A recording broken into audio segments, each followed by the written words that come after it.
Hello दोस्तों, आपका स्वागत है आपके अपने YouTube चैनल मैथ मस्ती 18 पर। दोस्तों, अभी तक हम सेट 2011 और 2012 कंप्लीट सॉल्व कर चुके हैं। उम्मीद करता हूं दोस्तों आपको काफ़ी मज़ा आया होगा और बहुत कुछ सीखने को मिला होगा। तो चलिए दोस्तों, आज हम स्टार्ट करते हैं रीट, जो कि आपका एग्जाम हुआ था 2015 में लेवल फर्स्ट। उसी को आज हम सॉल्व करेंगे एक बेहतरीन अंदाज में। चलिए दोस्तों, स्टार्ट करते हैं पहला क्वेश्चन और देखते हैं हम कैसे उसे हलवा बनाते हैं। तो चलिए दोस्तों, पहला क्वेश्चन आपके सामने ये रहा। क्या कह रहा है कि in the given figure angle BAC equal to 30 degree. मतलब कि कोण BAC मतलब कोण A बराबर जो मिडिल में होता ना, वही एंगल आपको दिया जाता है। ये ध्यान रखना, कोण A बराबर आपको कितना दिया गया, 30 डिग्री। अब क्या कह रहा, कोण ABC मतलब बीच में क्या दे रखा, कोण B दे रखा, B की वैल्यू कितनी दे रखा, 50 डिग्री। एंड कोण CDE इक्वल टू 25 डिग्री। मतलब कि बीच में D है तो एंगल D की वैल्यू दे रखा है 25 डिग्री। तब बताना ये है कि कोण AED मतलब कि कोण AEOD मतलब कि ये एंगल आपको बताना है। कोण AED अगर आपको ध्यान से हो तो ये क्या बनना है, ट्रायंगल बनना है। ये ध्यान रखना, आपको क्या बताना है, कोण AED।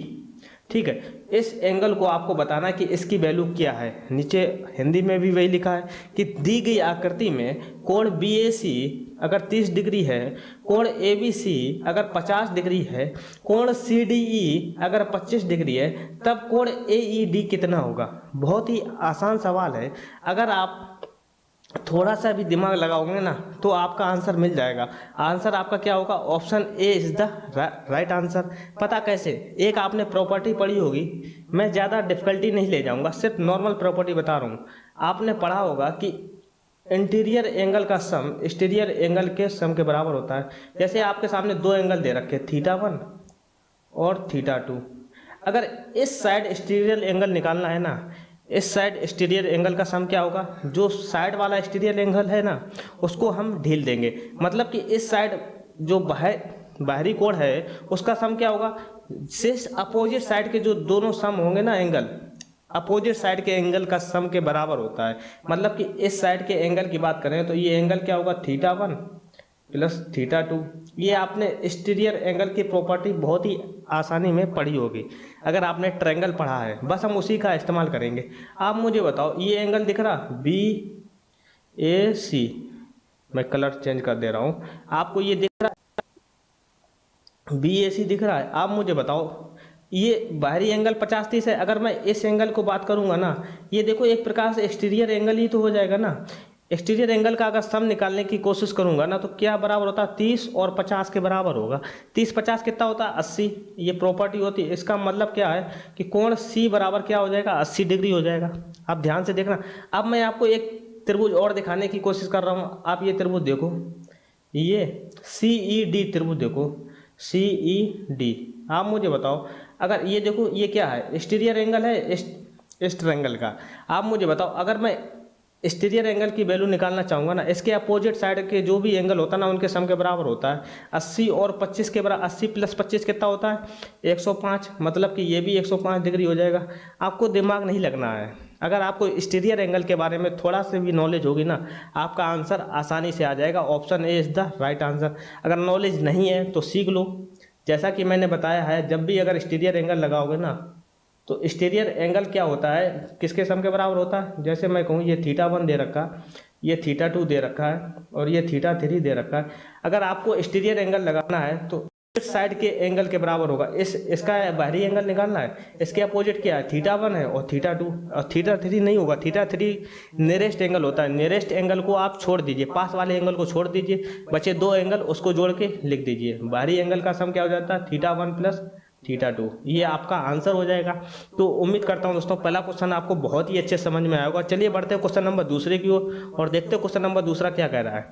क्या कह रहा है, 2 lines AB and CD cut each other at O, angle AOC equal to 50 degree. तब आपको बताना है एंगल BOC बताना है। मतलब कि एंगल BOC बताना, मतलब कि आपको ये एंगल बताना है कितने डिग्री होगा। आप मुझे बताओ, जैसे मैं कहूँ, इसमें मैं ये आपको एकांतर कोण पढ़ा होगा, एकांतर कोण के बारे में नहीं, अपोजिट एंगल के बारे में पढ़ा होगा कि अपोजिट एंगल क्या होता है। ये एंगल जो होता है ना, अपोजिट एंगल की प्रॉपर्टी बता दे रहा हूँ। जैसे मैं कहूँ ये θ1 है तो ये भी θ1 होगा, अगर ये θ2 है तो ये भी θ2 होगा। ये चीज़ समझे, लेकिन इस प्रॉपर्टी पर हम जाएंगे ही नहीं। आप मुझे बताओ, कोई भी अगर स्ट्रेट लाइन है, स्ट्रेट लाइन मान लो ऐसी भी हो सकती है, सीधी भी हो सकती है, कोई फर्क, स्ट्रेट लाइन होनी चाहिए, मतलब एक सीधी रेखा होनी चाहिए। स्ट्रेट लाइन जो होती है ना, उस पर कहीं भी एंगल अगर बनाओगे ना, किसी को पॉइंट रखकर कोई भी एंगल बनाओगे तो टोटल कितना बनता है, 180 डिग्री बनता है। आप कहीं भी ले लो बिंदु और उसके रिफ्लेक्ट में एंगल बनाओगे ना, तो ये कितना हो जाएगा, 180 डिग्री। ये देखो कितना हो जाएगा, 180 डिग्री। ये तरीका पता है आपको। आप मुझे बताओ, अगर आप ध्यान से देखो, ए और बी क्या है, एक हमारी स्ट्रेट लाइन है। ये देखो यहाँ से ओ क्या है, एक पॉइंट है, ओ एक पॉइंट है।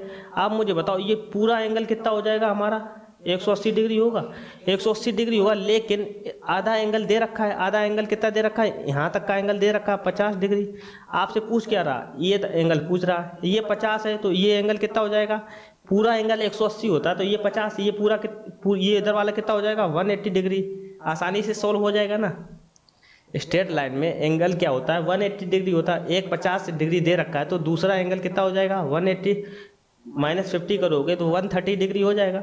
समझे, आपको जो है अपोजिट एंगल की प्रॉपर्टी लगाने की ज़रूरत नहीं है। समझे, एक चीज़ ध्यान, अगर आपको अपोजिट एंगल लगाना ही है तो देखो कैसे करोगे। आप मुझे बताओ, ये 50 है तो ये भी कितना हो जाएगा, 50 हो जाएगा। आप मुझे बताओ, और ये जो x है मान लो ये भी x होगा। आप मुझे बताओ, ये एक पॉइंट है, ठीक है, इसके अगर चारों साइड का एंगल कितना होता है हमारा, 360 डिग्री होता है। ये देखो चारों साइड का एंगल कितना होगा हमारा, 360, पूरा कंप्लीट 360 होता है।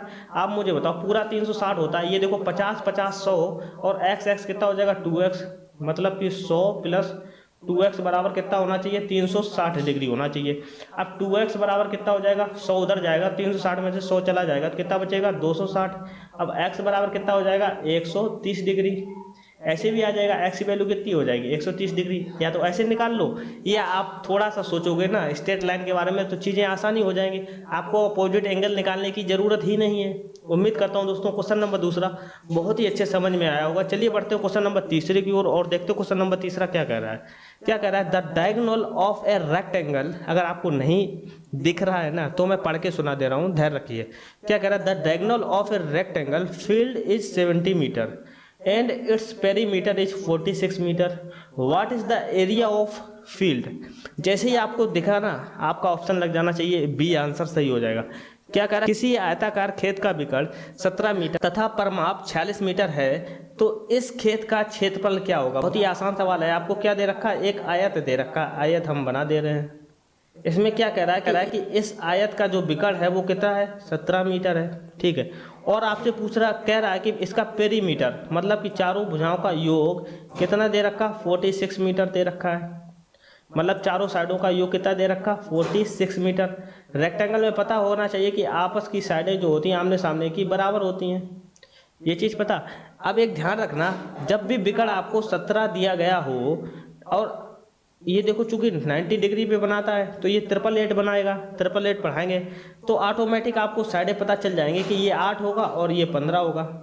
8 15 तभी ये 17 हो सकता है विकर्ण। समझे, अगर नहीं आता है तो पाइथागोरस प्रमेय से आप सिद्ध कर सकते हो। आप देखना क्या इसका पेरीमीटर जो होगा वो क्या 46 मीटर होगा। अगर 46 मीटर है तो ये साइडें 8 15 ही होंगी। समझे, आप देखो परमाप कैसे निकालते हैं, 2 कोष्टक लंबाई प्लस चौड़ाई, 2 लंबाई चौड़ाई कितना, 8 15 कितना हो जाएगा, 23 इंटू 2 कितना होता है, 46 डिग्री, मतलब 46 मीटर। तो परमाप देखो 46 मीटर आ रहा है, इसका मतलब इसकी साइडें 8 और 15 ही होंगी। ट्रिपलेट होता है, जैसे आपने 3 4 5 पढ़ा होगा ट्रिपलेट, इसी प्रकार से 8 15 17 भी होता है। अगर नहीं पता है तो कॉपी में नोट कीजिए, आपके लिए इम्पोर्टेंट हो सकता है। अब आपसे क्या कहा गया कि what is the area of field, आपको खेत का क्षेत्रफल बताना है। खेत का क्षेत्रफल होता क्या है, लंबाई इंटू चौड़ाई। अब देखो लंबाई कितनी है 15 और चौड़ाई कितनी है 8, 15 8 कितना हो जाएगा 120, square metre, 120 square metre orally mark कर सकते हो। इसमें आपको ज़्यादा कुछ करने की ज़रूरत नहीं है। तो उम्मीद करता हूँ दोस्तों क्वेश्चन नंबर 3 बहुत ही अच्छे समझ में आया होगा। चलिए बढ़ते हैं क्वेश्चन नंबर 4 की ओर और देखते हैं क्वेश्चन नंबर 4 क्या कह रहा है। किसी त्रिभुज में दो भुजाओं की लंबाई का योग सदैव होगा। दोस्तों त्रिभुज की प्रॉपर्टी आपको पता होना चाहिए कि कोई भी त्रिभुज अगर तभी बनेगा जब मान लो दो भुजाओं का योग जो है तीसरी भुजा से हमेशा बड़ा होना चाहिए, तभी वो ट्रायंगल बन सकता है। समझे, हमेशा ध्यान रखना, कभी भी दो भुजाओं की लंबाई का योग हमेशा तीसरी भुजा से बड़ा होता है। तीसरी भुजा से बड़ा कहाँ दे रखा, option B is the right answer. Triangle अगर आपने नहीं पढ़ा है, अगर कहीं से भी पढ़ा है ना, तो आपको ये प्रॉपर्टी आपको पता होनी चाहिए, आपको बताई गई होगी। चलिए दोस्तों बढ़ते हैं क्वेश्चन नंबर 5 की ओर और देखते हैं क्वेश्चन नंबर 5 क्या कह रहा है कि the ratio of volume two cubes, मतलब कि दो घनों के आयतन का अनुपात 27:64 है। What will be the ratio of the areas of surface. आपको क्या बताना है कि इसके संपूर्ण पृष्ठों के क्षेत्रफल का अनुपात क्या होगा। बहुत ही आसान सवाल है, आपका आंसर आ जाना चाहिए। Option C is the right answer. कैसे, आप मुझे बताओ, घन का आयतन होता क्या है। घन का आयतन क्या होता है, ए क्यू। मान लो किस पहले घन की साइड क्या है, A1Q, और दूसरे घन की साइड क्या है, A2Q। इसका अनुपात दे रखा है ना 27/64। आप मुझे बताओ 27 क्या है, 3 का Q, और 64 क्या है, 4 का Q।